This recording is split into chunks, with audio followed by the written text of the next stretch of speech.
tonight we need to break down exactly what happened at that dinner table, how Miss Nell completely lost control, and how Destiny showed once again that she is loyal to no one but Martell.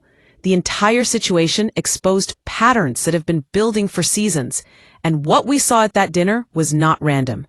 It was the result of long-term dysfunction, lack of boundaries, resentment, and people refusing to take accountability for the chaos they themselves create. Let me start with Destiny, because the behavior is getting strange. Destiny continues to move like someone who wants to keep one foot on each side. She talks to one group, then she goes back and carries stories to another group, and it never lands well. She wants to act like she is neutral, but her actions show something very different. She is always with Martell, always protecting him, and always acting like every situation requires Martell's version to be the center. When Destiny sat with Chris and Martell, she pretended like she had no idea why Nell was upset. She said that Nell needed to communicate better. She said Nell should have pulled her aside to explain that she felt ganged up on. But here's the issue. Nell did say it. She said it in the exact moment it happened. There was nothing unclear about what Nell felt. She expressed it the second she felt cornered. So why did Destiny pretend otherwise? Why did she act confused? Why did she claim she didn't know Nell was upset when she witnessed the moment and even responded in real time? The only thing that makes sense is that Destiny wanted to create a narrative that made Nell look unreasonable and overly emotional. She wanted to make it seem like Nell was reacting out of nowhere, when the truth is that Nell clearly communicated how she felt during the moment it happened. That's the problem with Destiny. She listens selectively. She carries information in a way that benefits her position with Martell, and she often tries to twist the story just enough to protect him, even when it makes everyone else look confused, messy, or irrational. It feels like Destiny is not loyal to the group, not loyal to the friendship she claims she values, and not loyal to the truth. She is only loyal to Martell and to the check she receives by staying in the middle of every conflict. It is obvious. It shows in her conversations. It shows in her energy. And honestly, it shows in how the cast responds to her now. They see that she is playing both sides, and they see that she will throw anyone under the bus if it helps her keep a storyline. But let's shift into the real explosion of the night. Miss Nell at the dinner table.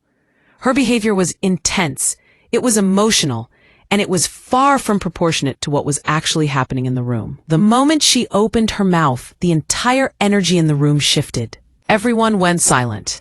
Everyone stiffened. Everyone could feel the tension. And she didn't just express frustration. She lost control. She raised her voice. She snapped. She showed no emotional restraint. The reaction was not small. It was not light. It was not something that could be brushed off as a simple disagreement. The way she acted was unhinged. It was like she could not regulate her emotions. And the thing that stood out most was how quickly she escalated over something small, a passing comment, a normal back and forth, something that should not have taken the dinner into a meltdown. But because Nell is carrying so much resentment, frustration, and emotional pressure, any slight trigger sends her over the edge.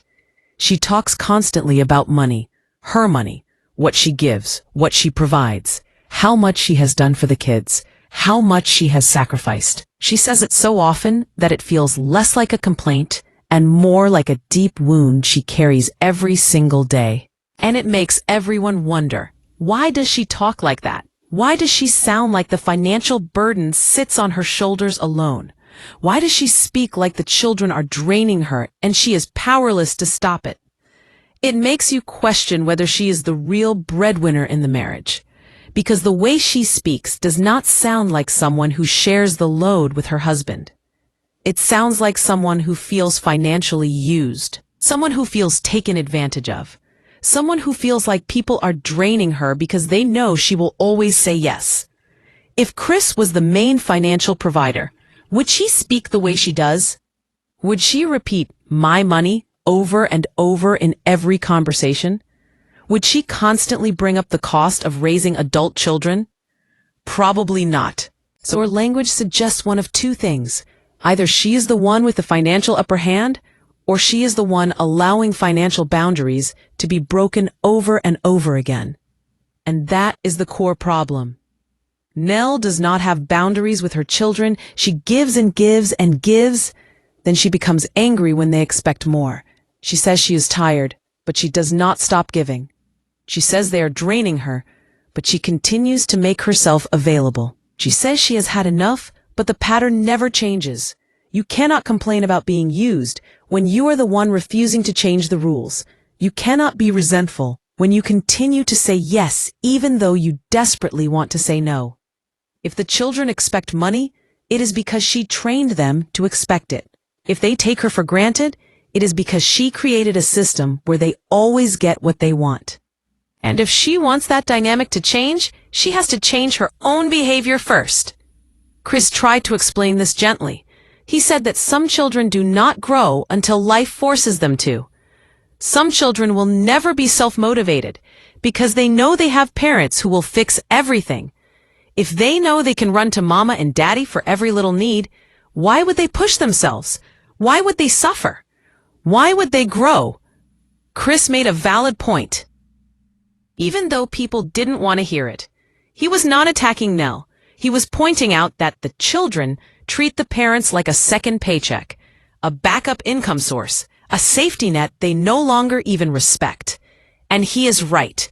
When your child treats you like a bank, it is because the parent never set limits.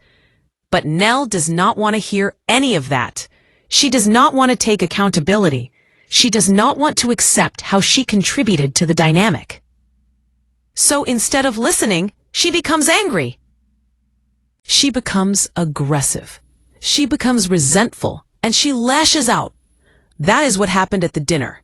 It was not about the comment. It was not about the conversation. It was not about who said what.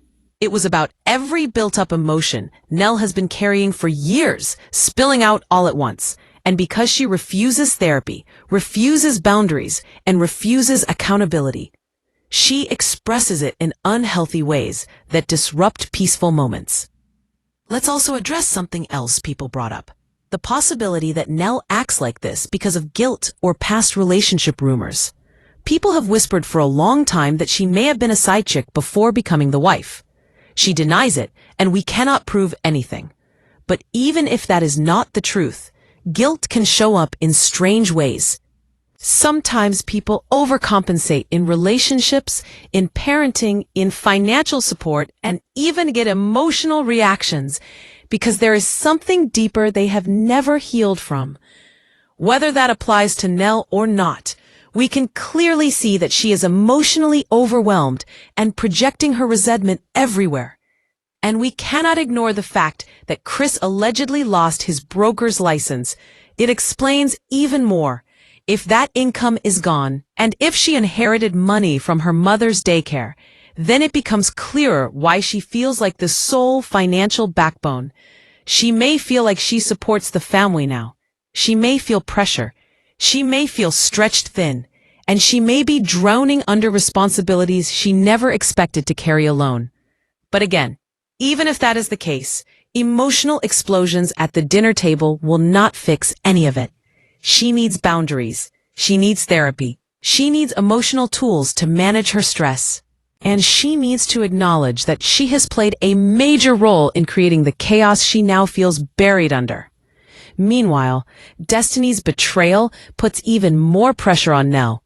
Instead of supporting her, Destiny chooses to distort the truth, play both sides, and feed confusion into the group dynamic. Destiny does not protect Nell. She does not stand with Nell. She does not listen to Nell. She only aligns herself with Martel and whatever narrative fits his interests. So when Nell finally breaks, Destiny is the last person who can even attempt to help her. In the end, what we saw was a mix of unresolved family tension, financial stress, emotional exhaustion, and fake loyalty burning down at the same time. Nell lost control. Destiny betrayed her, and the group was left sitting in silence, watching a woman fall apart because she has been carrying more than she can handle for far too long.